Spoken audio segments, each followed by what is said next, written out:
Hello friends, welcome to study Pathshala. आज से यहाँ पर हम एक नई सीरीज स्टार्ट करने जा रहे हैं जो कि है इंडियन पॉलिटिकल थिंकर्स के बारे में, यानी कि भारतीय राजनीतिक विचारकों के बारे में। और ये हमारा पार्ट 1 है। एक चीज़ इम्पॉर्टेंट कि ये series SSC, UPSC, state PCS जैसे गवर्नमेंट एग्जाम्स के लिए तो इम्पॉर्टेंट है ही, इसके अलावा नेट जेआरएफ की अगर आप तैयारी कर रहे हैं तो इसके लिए भी बहुत इंपॉर्टेंट है ये सीरीज। बहुत सी इंपॉर्टेंट पर्सनालिटीज के बारे में हम इसमें डिस्कस करेंगे। और उससे पहले अगर अभी तक आपने चैनल को सब्सक्राइब नहीं किया है तो प्लीज कर दीजिएगा और साथ ही बेल आइकन भी प्रेस कर दीजिएगा ताकि नोटिफिकेशन आपको मिलती रहे। तो चलिए देखते हैं आज कौन से थिंकर के बारे में हम बात करने वाले हैं। तो आज के हमारे थिंकर हैं विनायक दामोदर सावरकर, जिन्हें हम वीर सावरकर के नाम से भी जानते हैं। आप यहाँ इनकी पिक्चर भी देख सकते हैं। इनके बारे में थोड़ा डिटेल देख लेते हैं, बेसिक चीजें इनके जीवन से रिलेटेड। जैसे कि इनका जन्म कब हुआ था, तो 28 मई 1883 को इनका जन्म हुआ था। 28 मई के दिन, जो कि अभी हाल ही में गया है, इस दिन इनकी जन्म दिवस होता है। और हमारे प्रधानमंत्री समेत बहुत से बड़े नेताओं ने इनके जन्म दिवस पर वीर सावरकर जी को याद किया था। वीर सावरकर जी कहाँ से बिलोंग करते थे, तो ये नासिक जिले के भागुर गांव से थे। इनकी मृत्यु हुई थी 26 फरवरी 1966 को, जब इनकी उम्र 82 वर्ष की थी। कहाँ मृत्यु हुई थी, तो बम्बई में मृत्यु हुई थी इनकी। मृत्यु का कारण था इच्छा मृत्यु। यूथनेशिया के जरिए इन्हें इच्छा मृत्यु इन्होंने प्राप्त की थी। अन्य नाम हम जानते ही हैं, वीर सावरकर के नाम से इन्हें जाना जाता है। शिक्षा इन्होंने कहाँ से प्राप्त की थी, तो फर्ग्यूसन कॉलेज लंदन से इन्होंने स्नातक की डिग्री प्राप्त की थी। ये भारतीय स्वतंत्रता आंदोलन के बहुत प्रसिद्ध स्वतंत्रता सेनानी रह चुके हैं और साथ ही हिंदुत्व के बहुत बड़े समर्थक भी रहे हैं। इन्होंने अखिल भारतीय हिंदू महासभा की स्थापना भी की थी। वीर सावरकर जी की पत्नी का नाम था यमुनाबाई और उनके 2 पुत्र और 1 पुत्री थी। 2 पुत्र में प्रभाकर, जिनकी अल्पायु में ही मृत्यु हो गई थी, और दूसरे पुत्र थे विश्वास सावरकर। पुत्री थी प्रभात चिपलूडकर। ये तो हो गया सावरकर जी का जीवन परिचय। अब इनसे रिलेटेड कुछ इंपॉर्टेंट क्वेश्चंस पर नजर डालते हैं। तो ये है हमारे सामने पहला प्रश्न, विनायक दामोदर सावरकर किस वर्ष में उन्होंने अभिनव भारत नामक एक क्रांतिकारी संगठन की स्थापना की? ऑप्शंस में है 1901, 1908, 1904 या फिर 1906। तो विनायक दामोदर सावरकर या फिर वीर सावरकर जी ने एक क्रांतिकारी संगठन की स्थापना की थी जिसका नाम था अभिनव भारत, और किस वर्ष की थी? तो इसका सही आंसर होगा ऑप्शन नंबर सी, 1904 में। हमारा अगला प्रश्न है विनायक दामोदर सावरकर, इनके बारे में सही हमें कथन का चुनाव करना है। सही इसमें से कौन सी स्टेटमेंट है वो देखना है।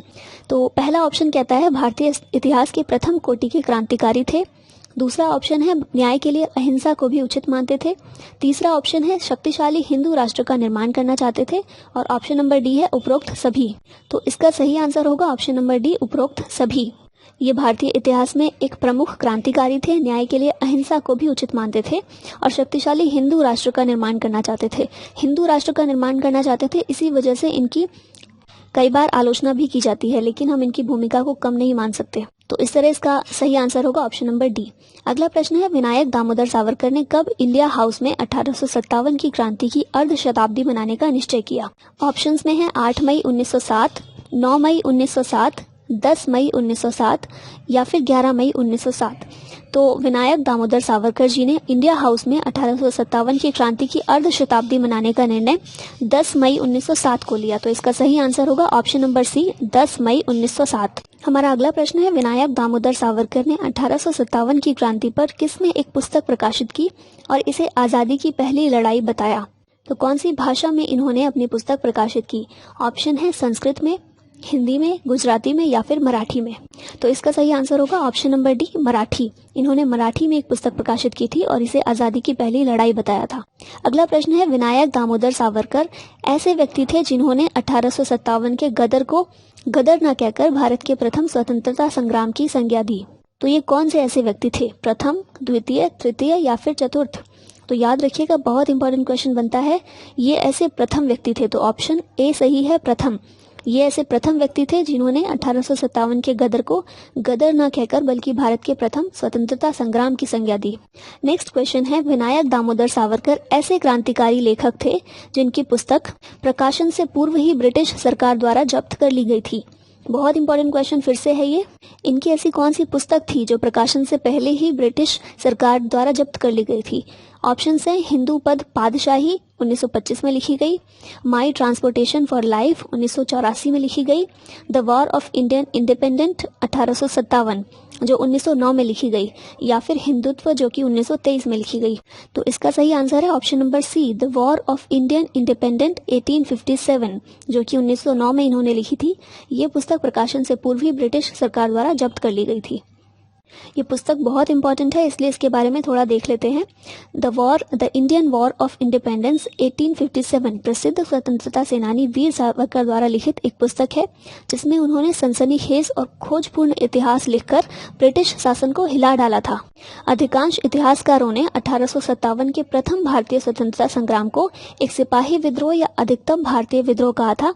दूसरी ओर भारतीय विश्लेषकों ने भी इसे तब तक योजनाबद्ध राजनीतिक और सैन्य आक्रमण कहा जो भारत में ब्रिटिश साम्राज्य के ऊपर किया गया था। लेकिन ये ऐसे पहले व्यक्ति थे जिन्होंने 1857 की क्रांति को गदर न कहकर पहला स्वतंत्रता संग्राम कहा था। अगला प्रश्न है, विनायक दामोदर सावरकर की पुस्तक the war of Indian independent 1857, जो कि 1909 में लिखी गई, भारत पहुंचने के संबंध में असत्य क्या है? ऑप्शंस में कहा गया है पीक वीस पेपर्स नाम से भारत पहुंची, स्कॉट्स पेपर नाम से भारत पहुंची, इसे भारतवासियों ने पवित्र ग्रंथ के रूप में पढ़ा, या फिर इसकी कई रूपों में आलोचना का सामना करना पड़ा। तो इसका सही आंसर है ऑप्शन नंबर डी, इसे कई रूपों में आलोचना का सामना नहीं करना पड़ा था। क्वेश्चन में क्या पूछा गया, असत्य कौन सा है? तो इसलिए असत्य है डी, क्योंकि इसे आलोचना का सामना नहीं करना पड़ा था। अब इसके बारे में डिटेल थोड़ा देख लेते हैं। जब इंडिया में इस पुस्तक को जब्त कर लिया गया ब्रिटिश सरकार के द्वारा, the Indian war of independence 1857, तो इसका द्वितीय संस्करण लाला हरदयाल द्वारा गदर पार्टी की ओर से अमेरिका में निकला। तीसरा संस्करण सरदार भगत सिंह द्वारा निकाला गया और चतुर्थ संस्करण नेताजी सुभाष चंद्र बोस द्वारा सुदूर पूर्व में निकाला गया। फिर इस पुस्तक का अनुवाद उर्दू, हिंदी, पंजाबी और तमिल में किया गया। ये पुस्तक विभिन्न शीर्षकों के द्वारा पीक वीस पेपर्स नाम से और स्कॉट्स पेपर नाम से भारत पहुंची। इसे सभी भारतवासियों ने पवित्र ग्रंथ के रूप में पढ़ा था। तो इसीलिए क्वेश्चन में ऑप्शन नंबर डी वो गलत था, बाकी सभी ऑप्शन बिल्कुल ठीक थे। इसका अगला प्रश्न है, किस पुस्तक ने इंग्लैंड में सावरकर को युवा क्रांतिकारियों का हृदय सम्राट बना दिया? ऑप्शंस हैं, ऑप्शन नंबर ए हिंदू पद पातशाही 1925 की, option number be my transportation for life 1984 की, option number C the war of Indian independent 1857 1909 की, या फिर हिंदुत्व 1923 की। तो इसका भी आंसर होगा C, the war of Indian independent 1857।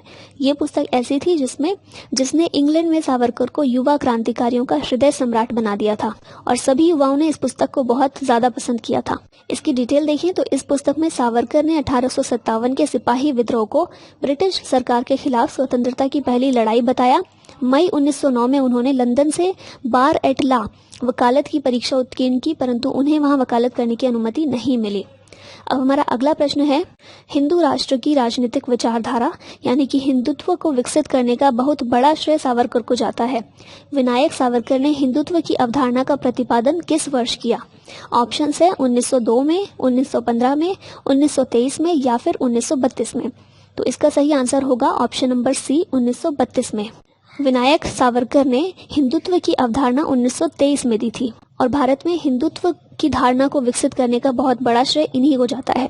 अगला प्रश्न है, विनायक दामोदर सावरकर ने भारत छोड़ो आंदोलन का विरोध किया और नाम क्या दिया? इसे क्या नाम दिया? ऑप्शंस हैं भारत छोड़ो, अंग्रेजों भारत छोड़ो स्वतंत्र रहो, या फिर भारत छोड़ो सेना रखो। तो वीर सावरकर ने भारत छोड़ो आंदोलन का विरोध किया था और इस आंदोलन को नाम दिया था भारत छोड़ो सेना रखो। तो इस तरह इसका राइट आंसर होगा ऑप्शन नंबर डी, भारत छोड़ो सेना रखो। डिटेल देखें तो विनायक दामोदर सावरकर सैनिकीकरण पर बल देते थे, यानी कि अधिक से अधिक सेना पर बल देते थे, सेना रखने पर। 1962 में चीनी आक्रमण उन्होंने स्पष्ट किया कि काश अहिंसा, पंचशील और विश्व शांति में फंसे ये शासनाधिकारी मेरे सुझाव को मानकर अगर राष्ट्र का सैनिकीकरण कर देते तो वो आज हमारी सेना चीन को खदेड़कर उनका मद चूर चूर कर डालती। किंतु अहिंसा और विश्व शांति की काल्पनिक उड़ान भरने वाले ये महापुरुष न जाने कब तक देश के सम्मान को अहिंसा की कसौटी पर कसते रहेंगे। तो इनके इस स्टेटमेंट से पता चलता है कि ये सैनिकीकरण का कितना समर्थन करते थे, क्योंकि इनका मानना था कि देश की प्रतिष्ठा ऐसे समय में सेना के द्वारा ही बचाई जा सकती है। अगला प्रश्न है, विनायक दामोदर सावरकर किस राजनीतिक पार्टी से संबंधित थे? ऑप्शंस हैं भारतीय जनता पार्टी, भारतीय कांग्रेस पार्टी, अखिल भारतीय हिंदू महासभा या फिर इनमें से कोई नहीं। तो हमने स्टार्टिंग में जब इनकी जीवनी देखी थी, जीवन परिचय देखा था, तभी हमने देखा था। तो इसका सही आंसर होगा ऑप्शन नंबर सी, अखिल भारतीय हिंदू महासभा। तो ये अखिल भारतीय हिंदू महासभा इस राजनीतिक पार्टी से बिलोंग करते थे। अगला प्रश्न है और बहुत इंपॉर्टेंट प्रश्न है ये, विनायक दामोदर सावरकर ने किन को अपना राजनीतिक गुरु माना?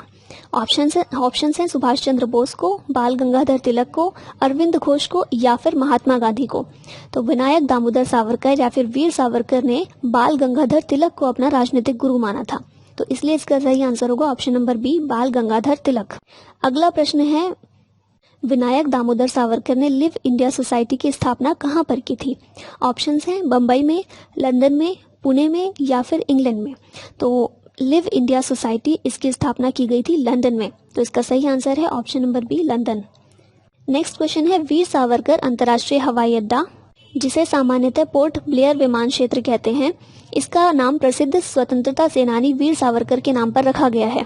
उन्होंने यहाँ की सेल्यूलर जेल में 4 जुलाई 1911 से 21 मई 1921 तक का समय कारावास में बिताया था।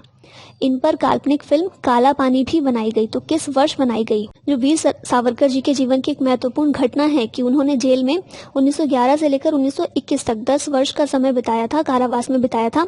कहाँ पर? पोर्ट ब्लेयर में। तो इन्हीं की इस जीवन की इस घटना पर एक काल्पनिक फिल्म काला पानी बनाई गई। तो ये किस वर्ष बनाई गई? ऑप्शन है 1958 में, 1923 में, 1950 में या फिर 1935 में। तो इस क्वेश्चन का सही आंसर है ऑप्शन नंबर ए, 1958 में। तो ध्यान से देखिएगा, एक क्वेश्चन में कई सारी चीजें शामिल हैं। पोर्ट ब्लेयर में कौन सा ऐसा हवाई अड्डा है जिसका नाम वीर सावरकर जी के नाम पर है? वीर सावरकर अंतर्राष्ट्रीय हवाई अड्डा कहाँ है? पोर्ट ब्लेयर में है।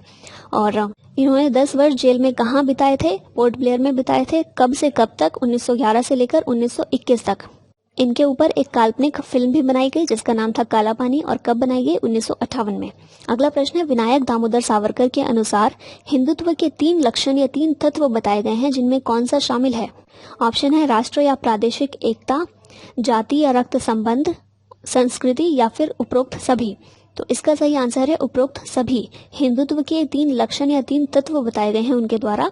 पहला है राष्ट्र या फिर प्रादेशिक एकता, दूसरा है जाति या रक्त संबंध, तीसरा है संस्कृति। ये 3 लक्षण हैं हिंदुत्व के। किसके अनुसार? वीर सावरकर जी के अनुसार। तो ये थे इस टॉपिक से रिलेटेड सभी महत्वपूर्ण प्रश्न। अब लास्ट में वीर सावरकर जी से रिलेटेड कुछ इंपॉर्टेंट चीजें भी देख लेते हैं। तो इसमें पहला पॉइंट है, नासिक जिले के कलेक्टर जैक्सन की हत्या के लिए नासिक षड्यंत्र कांड के अंतर्गत इन्हें 7 अप्रैल 1911 को काला पानी की सजा पर सेल्यूलर जेल भेजा गया था। तो किस षड्यंत्र कांड के तहत भेजा गया था? नासिक षड्यंत्र कांड के तहत 1911 में काला पानी की सजा सुनाई गई थी। दूसरा पॉइंट है, 25 फरवरी 1931 को सावरकर ने बम्बई प्रेसिडेंसी में हुए अस्पृश्यता उन्मूलन सम्मेलन की अध्यक्षता की। बहुत इंपॉर्टेंट चीज है इनके जीवन की। नेक्स्ट पॉइंट है, 1937 में वे अखिल भारतीय हिंदू महासभा के कर्णावती यानी कि अहमदाबाद में हुए 17वें सत्र के अध्यक्ष चुने गए, जिसके बाद वे पुनः 7 वर्षों के लिए अध्यक्ष चुने गए। 25 अप्रैल 1937 को उन्हें मराठी साहित्य सम्मेलन का अध्यक्ष चुना गया। लास्ट में एक स्टेटमेंट है जो विनायक दामोदर सावरकर के द्वारा कही गई है, मातृभूमि तेरे चरणों में पहले ही मैं अपना मन अर्पित कर चुका हूँ, देश सेवा ही ईश्वर सेवा है, यह मानकर मैंने तेरी सेवा के माध्यम से भगवान की सेवा की। तो ये एक ब्यूटीफुल कथन है जो विनायक दामोदर सावरकर जी के द्वारा कहा गया था। तो ये थी विनायक दामोदर सावरकर जी के जीवन से जुड़ी कुछ महत्वपूर्ण घटनाएं और कुछ महत्वपूर्ण फैक्ट्स। ये वीडियो कैसी लगी जरूर बताइएगा, और अगर इस तरह की आप और भी वीडियो चाहते हैं जो इंडियन पॉलिटिकल थिंकर्स पर बेस्ड हो तो वो भी जरूर बताइएगा। वीडियो पसंद आई तो लाइक और शेयर भी जरूर कीजिएगा। Thank you very much.